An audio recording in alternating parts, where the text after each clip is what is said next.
Existe uma palavra profética para esta igreja nesta noite. Todos acreditam? E eu dou graças a Deus por ainda existir uma palavra profética. É uma palavra profética e abundante. Costumava-se levar, irmãos, 900 anos para o homem morrer. E por que é que o homem levava 900 anos para viver nessa terra e morrer? Porque a capacidade de intelecto do homem não era tão favorável como nós temos hoje. Então ele levava 900 anos para compreender aquilo que Deus queria falar com ele em toda a sua vida. A gente nasce, cresce, tem as experiências da vida e a gente vai começando a entender o que Deus quer conosco. Então isso levava 900 anos. Hoje, estima-se que a vida humana, ela vai a 70 anos, 75, passou de 70, a Bíblia falou que é enfado, fala que é enfado. Por quê? Porque o homem começa a compreender as coisas de Deus muito antes do que eram os outros homens. Então quer dizer que nós vivemos em um tempo onde a capacidade de compreender o que Deus está falando já alcançou muitas pessoas aqui nessa vida. E se você ainda não chegou numa idade que a maturidade não te fez compreender tantas coisas, não se preocupe. Você não precisa compreender todas as coisas. A compreensão, ela vem com os dias. A compreensão, ela vem com os meses. A compreensão, ela vem com os anos. Há um ditado que diz assim: a gente envelhece muito cedo e amadurece muito tarde. Quem aqui nunca pensou ou até falou assim: se eu tivesse a cabeça que tenho hoje, lá atrás eu não teria cometido tantos erros ou falado tantas coisas que não deveria? Irmãos, isso nunca vai acontecer. Quem faz as marcas das experiências em sua vida é o tempo. Marcas e sinais são provas de uma experiência de uma vida. Então você e eu vamos precisar ter experiências nessa vida para compreender aquilo que Deus está falando. E o Senhor, Ele marcou um encontro com todos nós nessa noite, porque Ele quer alargar a sua capacidade de compreender as coisas que Ele quer fazer em sua vida, amém? Estamos hoje, irmãos, celebrando o dia de Pentecostes.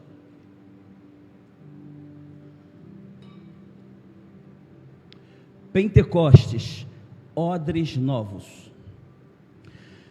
Quem esteve aqui dia 31 de março no culto da Páscoa? Acredite, do dia 31 de março até o dia de hoje, foram 49 dias. Amanhã fazem 50 dias que nós tivemos a celebração da primeira festa do calendário judaico. Coincidência ou não, hoje pela Bíblia, aos 49 dias depois da Páscoa, começa-se a encerrar o ciclo de colheita de Israel, e amanhã é o 50º dia. Amanhã, aos 50 dias, comemora-se pelo calendário agrícola de Israel o dia de Pentecostes. Irmãos, nós temos a primeira festa judaica, são 7. A primeira festa judaica, ela é a Páscoa. A Páscoa, ela aponta para o sangue do Cordeiro, e Israel foi liberto do Egito.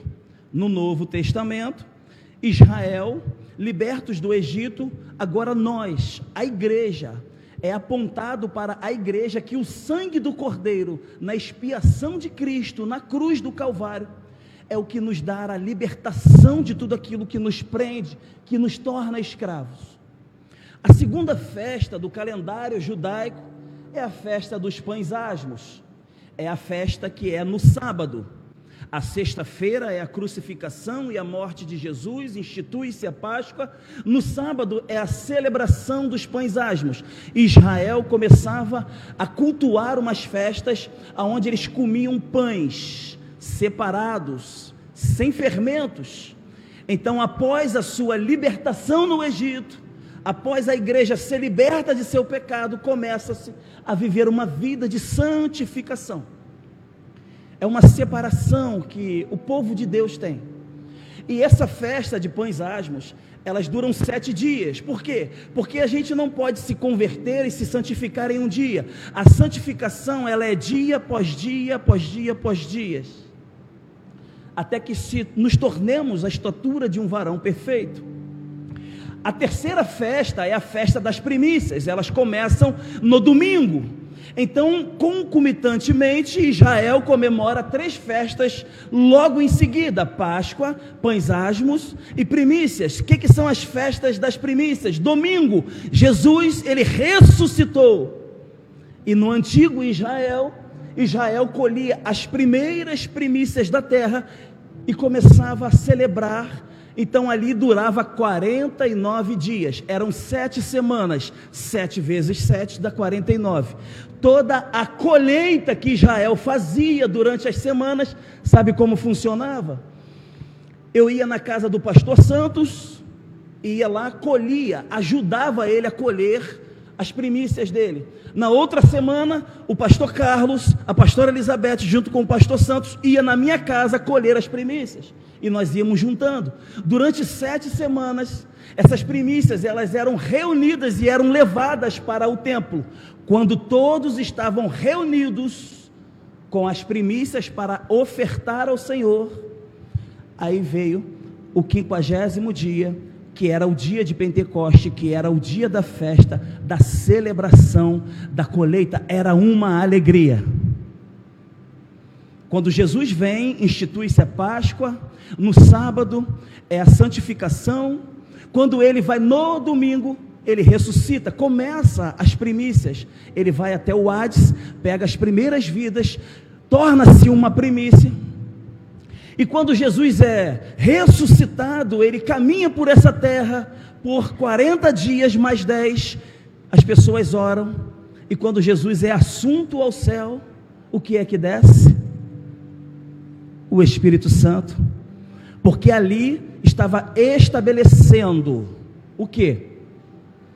O poder de Deus, que é a descida do Espírito Santo, preparando a igreja para uma grande colheita, que eram as almas que seriam alcançadas. A igreja compreende a realidade que nós estamos falando? Então, abram todos comigo, Mateus capítulo 9, versículo 16 e 17.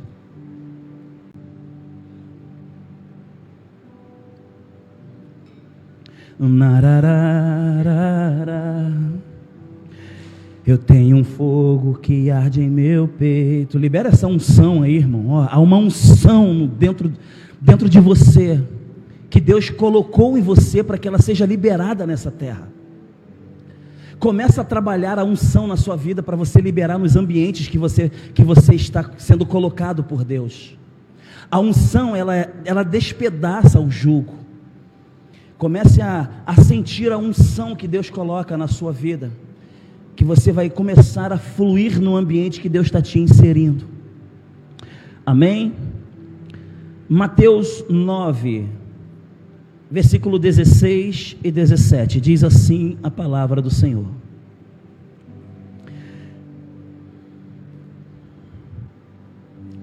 podemos ler?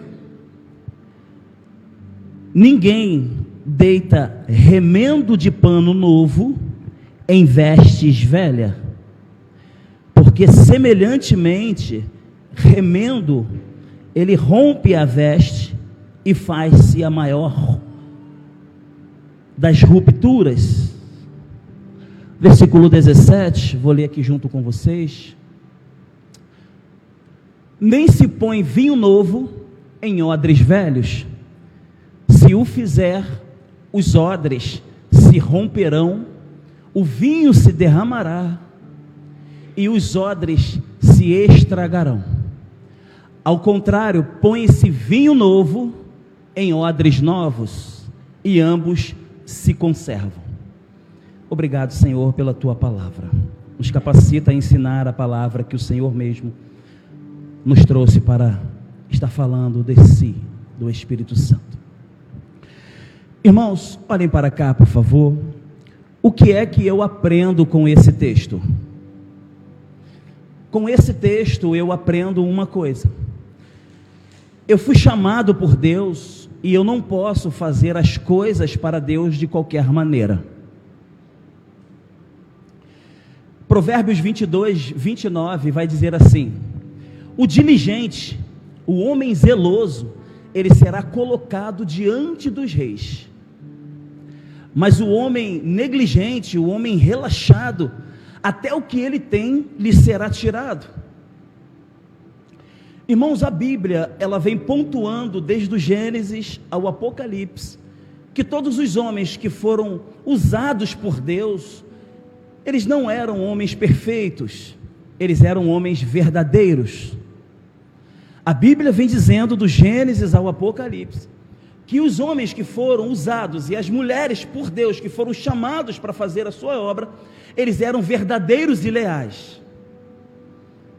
Não espere encontrar perfeição em você para fazer algo com Deus, mas você precisa ser encontrado em seu coração uma medida de verdade e de lealdade para que você seja usado por Deus.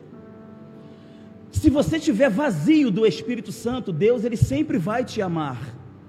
Mas se você estiver cheio do Espírito Santo, Ele vai te amar e te usar. Você precisa estar cheio do Espírito para ser usado por Deus. E eu repito, o que eu aprendo com esse texto que nós acabamos de ler?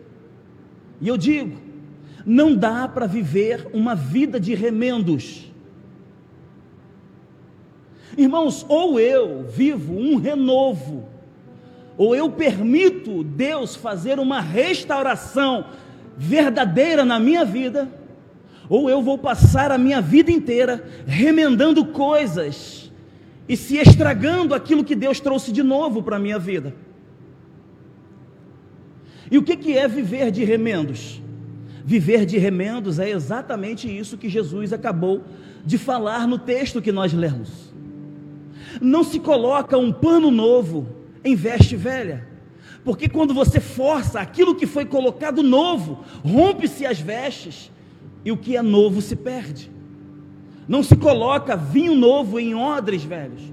O odre é uma parte da coxa do animal que ela é costurada e é colocada vinho. Se for um odre velho, a fermentação do vinho, ela rompe-se as costuras, e o vinho ele vai todo embora. Então tudo aquilo que foi colocado de novo em uma estrutura velha vai ser perdido. Então não dá para viver uma vida de remendos com Deus.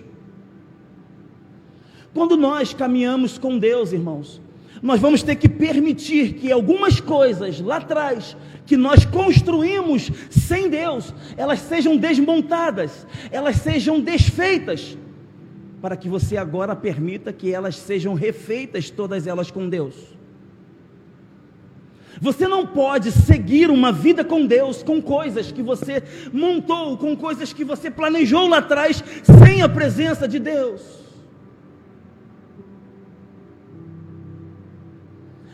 Lembra de uma passagem de uma mulher sunamita, lá no livro de Reis, que o profeta dá um filho para ela, e dias depois, anos depois, esse menino morre, no colo da mãe.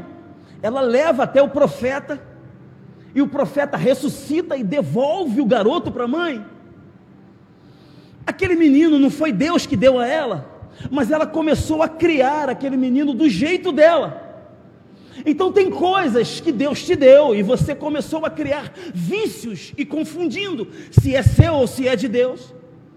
E Deus às vezes precisa ressuscitar aquilo que Ele te deu, para que aquilo que Ele te deu permaneça contigo, mas ressuscitado.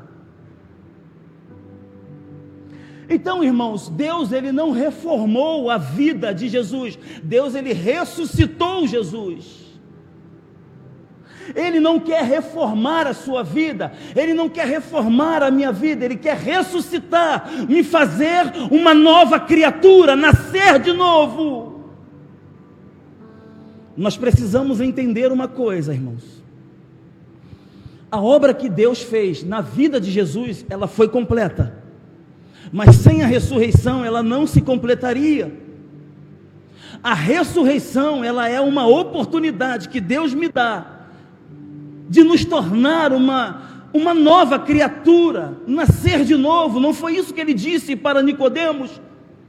Em João capítulo 3, Nicodemos, não basta só você vir me conhecer, necessário é nascer de novo, nascer da água e do Espírito. Irmãos, não se trata da gente trocar de religião, sair de um lugar e entrar em outro. A religião, ela só traz um remendo para você, até porque na Bíblia não existe a possibilidade. Existem princípios na Bíblia que eles são imutáveis. Independente da religião, você não vai poder negociar os princípios de Deus. Em Mateus capítulo 6, versículo 2 e 6, Jesus ele está ensinando os seus discípulos.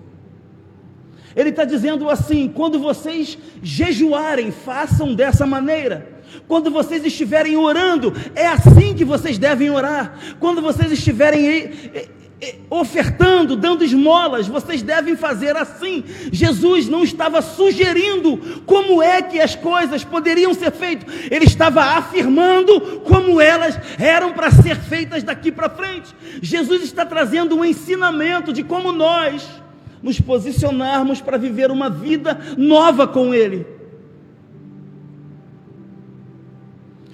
Irmãos, eu não posso procurar o novo de Deus numa estrutura velha. Eu não posso vir para cá querer mudança de vida se a minha estrutura ela é velha. Por quê? Porque todo o ensinamento que Jesus se preocupou em deixar para você e eu, se nós ainda estivermos com uma estrutura velha, esse evangelho que está sendo pregado hoje para você e para mim, ele terá um prazo de validade. Você sairá daqui e amanhã se tornará a mesma pessoa. Nós precisamos, irmãos, começar a ensinar as pessoas um evangelho aonde elas se libertam delas mesmas. Porque o diabo, esse já foi vencido na cruz. Nós precisamos começar a pregar um evangelho onde as pessoas começam a ter a responsabilidade de se conscientizar, de se arrepender, de renunciar. Nós precisamos nos libertar de nossos conceitos, de nossas ideias, de nossas justiças. Nós precisamos pregar um evangelho aonde a gente se liberte de nossos próprios vícios e de nossas manias. A gente sempre fala que devemos ter um secreto com Deus. A gente acha que só porque não está tendo um secreto com Deus, a gente acha que perdeu o secreto. Não. Você nunca vai perder o secreto. Você apenas substituiu aquilo que você fazia escondido para Deus, com Deus. Agora você faz escondido de Deus. Com quem? Com as coisas do mundo. Você quer saber quando é que você está fazendo algo que é do diabo? É quando você sente vontade de esconder. Porque as trevas, elas precisam que esteja falta de luz para que ela cresça e exerça o plano dela. Então a sua tendência é começar a esconder as coisas. Então quando você está fazendo coisas escondidas, você manteve o secreto, você só substituiu o secreto que você tinha com Deus agora com o diabo. Nós precisamos parar de tratar a febre. Nós precisamos identificar aonde é que está a infecção que está causando mal na nossa vida. Porque todas as vezes que a gente trata da febre, amanhã a gente está com febre e cura. Mas se você identificar aonde estará a infecção, nos tornaremos saudáveis na presença de Deus.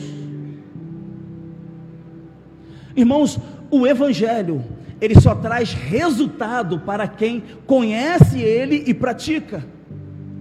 Porque se você só conhecer o Evangelho, você só vai entender de versículos para falar para outras pessoas. Nós precisamos conhecer e ter a experiência de quem a Bíblia revela. Porque quando você conhece e pratica, você começa a ter uma experiência com Deus. Eu queria trazer uma reflexão para a igreja nessa noite, irmãos. Essa reflexão, ela vai nos trazer, ela vai nos levar para uma realidade. E que reflexão é essa? Nós precisamos, irmãos, ter um relacionamento com Deus. Nós ainda somos muito tradicionais quando se fala em relacionamento com Deus. Nós ainda somos muito rasos. Nós ainda não nos permitimos nos aprofundar quando nos relacionamos com Deus. Nós procuramos nossos amores em pessoas erradas. Nós procuramos manter o nosso relacionamento com pessoas confusas. Nós nos entregamos às pessoas profundamente, quebramos a cara, nos ferimos, mas nós não tiramos tempo na nossa vida para nos aprofundarmos em um relacionamento com Deus.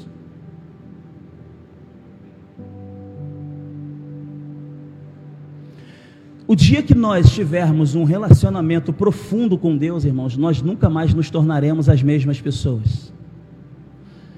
O dia que você tiver um relacionamento com Deus, o dia que eu me relacionar profundamente com Deus, eu vou dormir e nunca mais eu vou acordar sendo a mesma pessoa. Um relacionamento com Deus, ele muda a pessoa. Você nunca mais consegue ser o mesmo depois de ter um relacionamento com Ele. Você pode até ter um encontro comigo aqui na igreja, conversar. Você pode ter um encontro com a igreja, com o seu pastor. Amanhã, emocionalmente, você será a mesma pessoa. Mas o dia que você tiver um encontro com Deus, você nunca mais será a mesma pessoa. Não se trata de largar coisas, irmãos. Se trata da gente largar aquilo que nós estamos fazendo. Nós não podemos romancear um relacionamento com Deus que está no campo da renúncia. Quando você se relaciona com alguém que você ama, um dia você fala, hoje eu vou lá, amanhã eu não quero mais, eu ando com ela de mãos dadas, hoje não. Você tem a escolha, mas um relacionamento com Deus não, é uma renúncia, é Deus e ponto final. Lembra de Israel no deserto? Saiu do Egito, foi para o deserto, Deus mandava pão. Quem é o pão que vem do céu? Ele é único. O que Israel quis? Enjoou de pão e quis comer carne. Sabe o que é isso? Às vezes a gente quer dividir o relacionamento com Deus em outros entretenimentos. É só pão. É pão que vem do céu, irmãos. Coloca para mim, Wallace, 2 Timóteo, capítulo 2, versículo 7, por favor.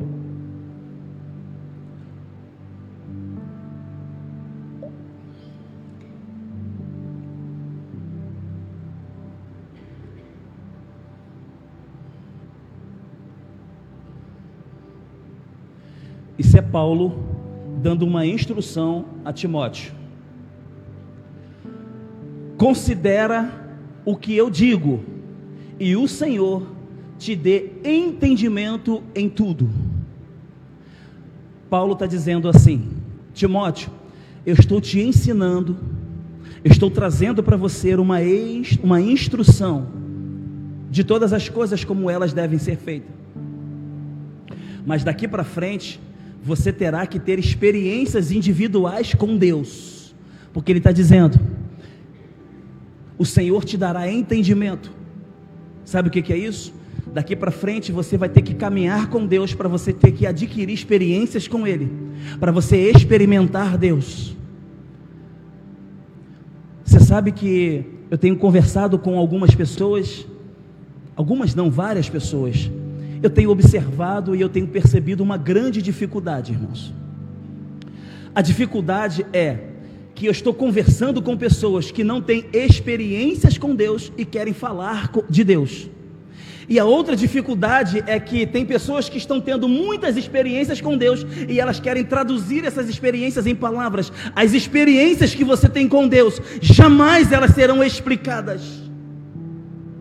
Você sente elas e você começa a andar com Ele e elas são refletidas como luz na sua vida.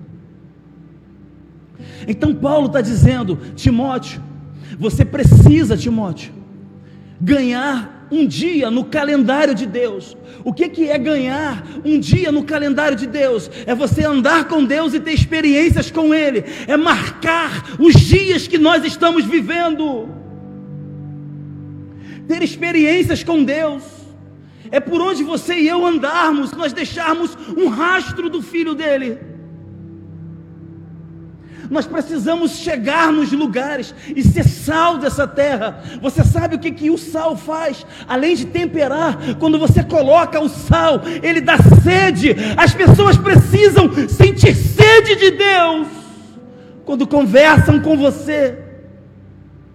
Nós precisamos conversar com as pessoas e elas sentirem sede de Deus ao conversar comigo, ao conversar com você. Essas são as experiências que vão fazer você e eu entrarmos nos calendários de Deus. Lembra quando a Bíblia diz assim: os dias de Noé, nos dias de Moisés, foram homens que caminharam com Deus nessa terra e ganharam um dia em seu calendário. Foram homens que tiveram experiências com Deus. Irmãos, a experiência, ela é coletiva quando se trata de igreja. A missão é uma experiência que ela é destinada para a igreja, mas as experiências com Deus, elas são individuais. Eu repito, quando se trata do coletivo na igreja, nós estamos falando de missão, ela é para a igreja, mas as experiências, elas são individuais com Deus. Para que a gente viva essa alegria com o Espírito Santo, nós vamos precisar de um outro elemento, irmãos. João 3:27, coloca para mim, Wallace, por favor.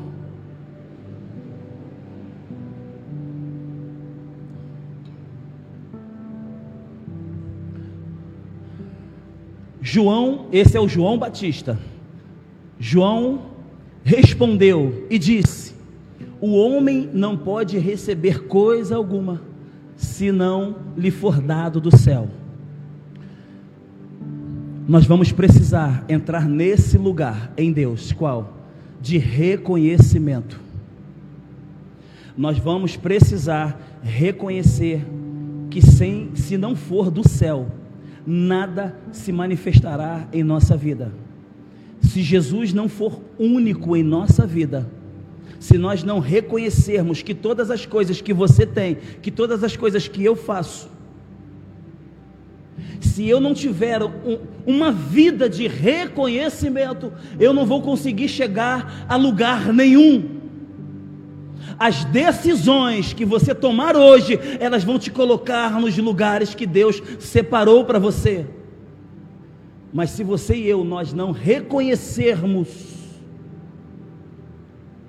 nós não chegaremos a lugar algum. Sabe, irmãos, esses dias eu acordei pela manhã e eu pensei assim: será que é hoje, Senhor? Será que é hoje que o Senhor vai fazer aquela obra por aquelas pessoas que eu tenho orado? Será que é hoje que os meus primos que estão perdidos, que os meus amigos, que o Senhor vai trazer uma luz que vai iluminar os seus caminhos? Mas aí o Senhor me fez refletir sobre essa mensagem, sobre as experiências que nós temos que ter com Deus e o reconhecimento de que Jesus, Ele é único, para que a gente possa ter esse mover de Deus em nossa vida. Por que eu estou falando isso? Porque a gente viu que o Pentecostes é a celebração de uma grande colheita, não é isso? E a gente viu no Novo Testamento que o Pentecostes é a descida do Espírito Santo. Meyer Peer é um judeu teólogo americano naturalizado. Ele diz que a descida do Espírito Santo foi um telegrama do céu informando a terra que Jesus Cristo já estava sentado ao trono de Deus. Ele vai complementar dizendo que a descida do Espírito Santo foi um selo para dizer que o sacrifício que foi feito no Calvário foi aceito por Deus. Jesus Cristo vai dizer assim: ficarão em Jerusalém até que do alto sejam revestidos de poder. Esse poder no grego é dinamos, que logo em seguida vai derivar de dinamite.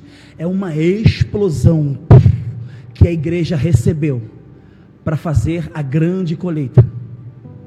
É um poder que a igreja recebe para se tornar vitoriosa, gloriosa na presença de Deus. Agora, se esse Espírito desceu, por que algumas pessoas ainda se sentem presas e amarradas, tristes e querendo perder e tirar a sua vida? Porque Pentecostes é a celebração de uma igreja que foi estabelecida por Jesus, e o selo do Espírito está habilitando ela para fazer coisas sobrenatural, não é isso? Aí você e eu saímos de nossa casa para nós buscarmos aquilo que é sobrenatural de Deus. Esse humilde pregador vai dizer que o maior sobrenatural que Deus pode fazer na sua vida é você e eu começarmos a largar coisas que não são de Deus, para você começar a ver o sobrenatural acontecer na sua vida. Porque nós acabamos de ler um texto, irmãos, que ele está dizendo, Jesus, que os vinhos, as uvas, elas já estão prontas. Quem entende que vinho na Bíblia é a alegria do Espírito? Então ele está dizendo que o Espírito, as uvas, elas já estão prontas, elas já estão disponíveis, mas ele não pode descer esse vinho enquanto os odres não estiverem prontos. Então, para uma ação do Espírito, depende de quê? De Deus descer, ou de você e eu começarmos a renunciar algumas coisas e nos prepararmos como odres novos para receber um vinho que está pronto.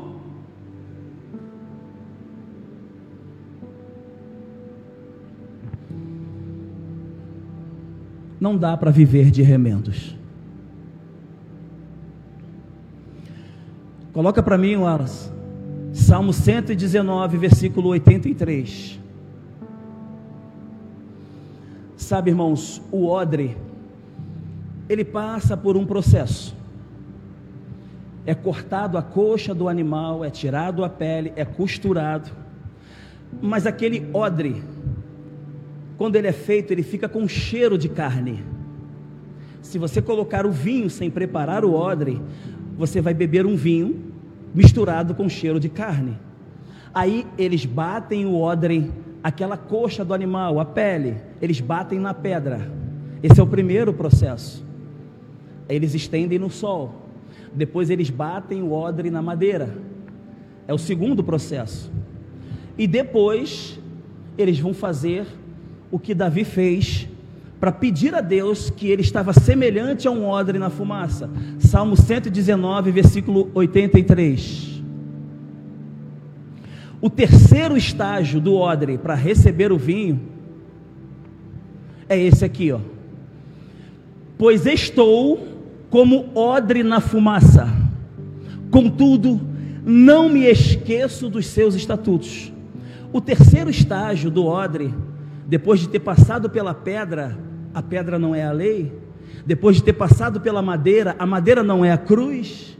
Para receber o vinho, o odre agora, ele é estendido em uma cortina de varal, aonde eles colocavam uma fumaça, E aquela fumaça era o último estágio do odre para tirar o cheiro da carne, para receber o vinho. Porque um odre com cheiro de carne não está preparado e nem pode receber o vinho.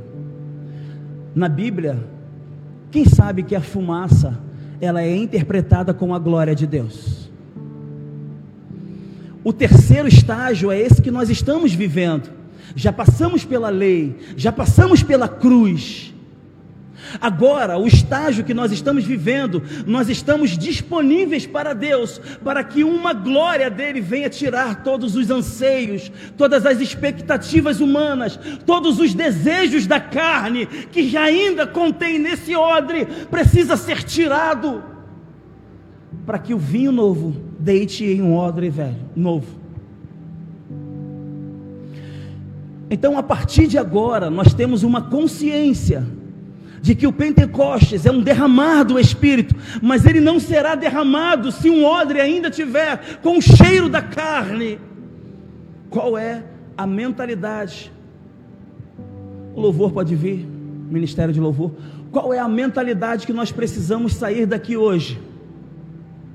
Eu preciso estar estendido em uma cortina de fumaça, porque eu preciso atrair a glória de Deus, para que essa glória venha tirar de mim o cheiro de carne, para que eu receba um vinho novo.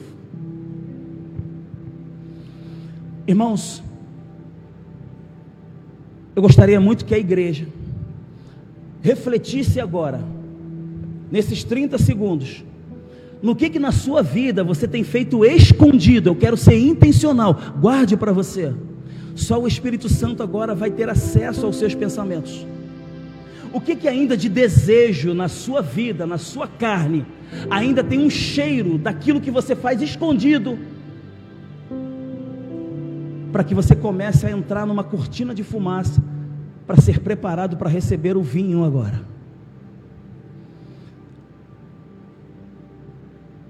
Comece a pensar no que pode estar atrapalhando o derramar do Espírito na sua vida. Nós temos homens de Deus com azeite, com mãos ungidas, para estar colocando a mão sobre a sua cabeça. Se você quiser viver uma vida sem remendos daqui para frente, há um portal aberto aqui hoje, profético. Se você acreditar nisso que nós estamos pregando aqui hoje, se você acreditar que existem coisas na sua vida que podem ser quebradas hoje, para que o Espírito haja na sua vida com a manifestação do poder de Deus, para que algo venha acontecer sobrenatural, você estará recebendo de Deus hoje uma unção. Quem quer receber essa unção de Deus poderosa? Ah, irmão, se eu tivesse aí, eu ia dar um grito escandaloso do jeito que eu sou. Eu ia dizer, Está vendo como que a gente ainda é muito tímido para fazer as coisas de Deus? Está vendo como a gente ainda é muito raso? Está vendo como a gente ainda quer se relacionar com o noivo vestido? Não me toque assim, não posso. É assim que você faz quando entra na intimidade com Ele. Entra cheio de, soberano Deus, Ele só quer que você sente e ouça o que Ele está falando com você.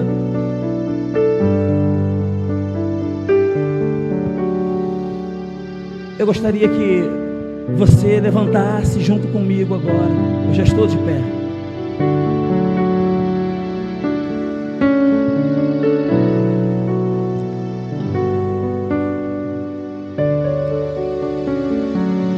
Coloca Atos capítulo 2, versículo 1 para mim, por favor.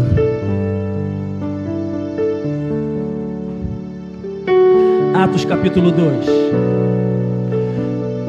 Podemos ler juntos? E cumprindo-se o dia de Pentecostes, estavam todos concordantemente ou reunidos no mesmo lugar.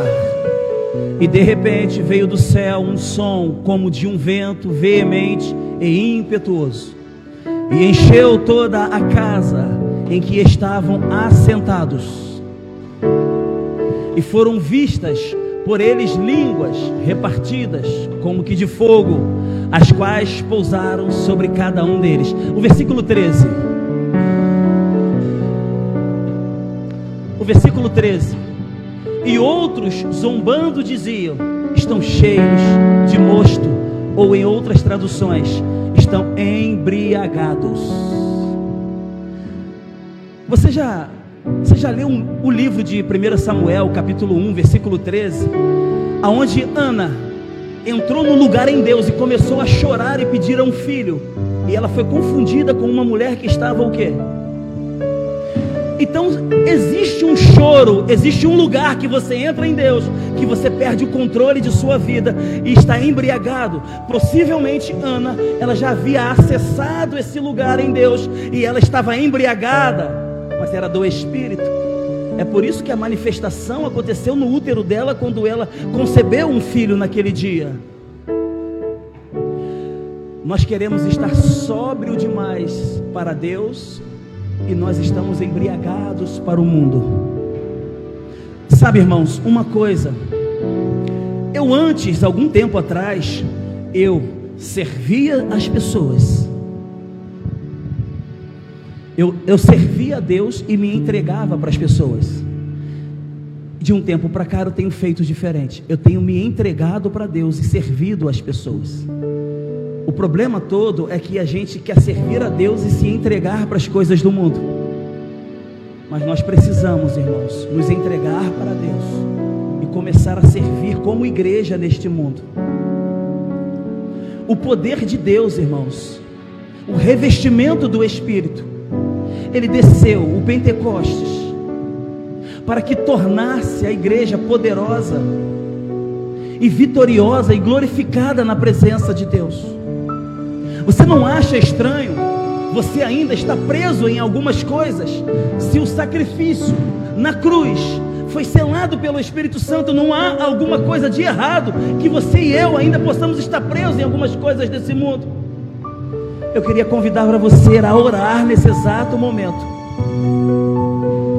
para que, se houver alguma coisa ainda prendendo você, que faça você ainda querer sentir sede de alguma coisa do mundo, para que venha desatar em você, na sua mente, para que haja uma manifestação de Deus através do Espírito na sua vida.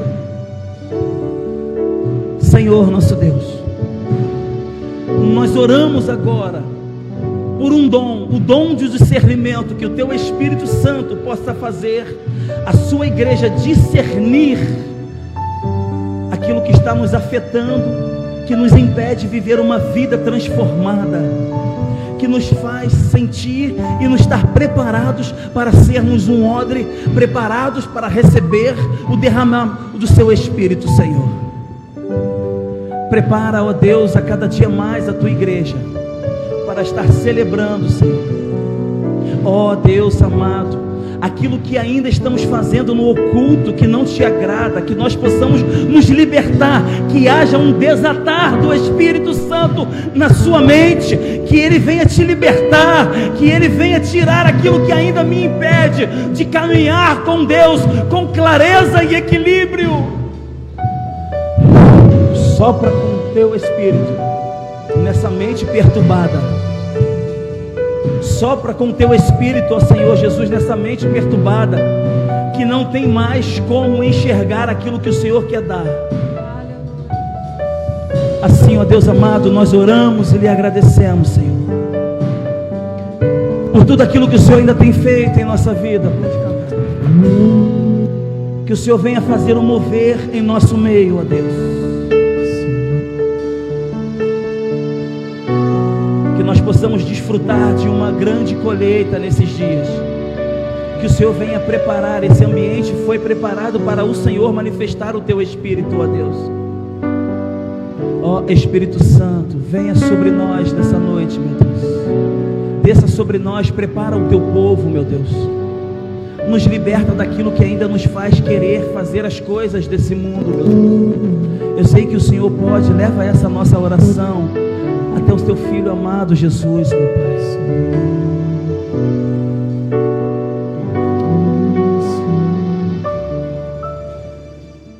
Meu coração arde de novo, fazendo todo medo desaparecer, fazendo sobre mim um novo amanhecer.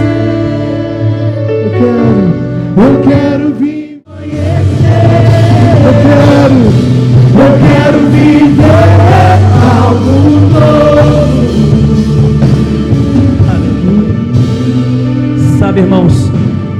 quando Deus mandou Samuel ir lá na casa de Jessé, ungir Davi como novo rei.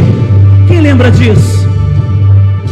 Quando Samuel chegou na casa de Jessé, ele começou a procurar nos filhos de Jessé homens parecidos com Saul. Deus havia estabelecido um rei novo para governar, mas Samuel estava procurando o novo de Deus numa estrutura velha. Às vezes Deus tem promessa para trazer algo novo na sua vida, e você fica procurando o novo de Deus numa estrutura parecida com o que Ele tirou do teu governo. Quando Deus ungiu através de Samuel, Davi, o que Ele disse para o pai de Jessé? Todos sentam à mesa, mas ninguém vai comer enquanto o novo que eu estou trazendo sentar junto com vocês. Ei, não faça nada até que Deus te dê o sinal daquilo que novo Ele vai trazer para a tua vida. Eu quero viver algo novo. Você diz a Deus: eu quero viver algo novo. Fala para Ele que você ainda está esperando o novo de Deus na sua vida. Você não desistiu, você ainda está interessado nas promessas que Ele fez para a sua vida. Acena para Ele, diz: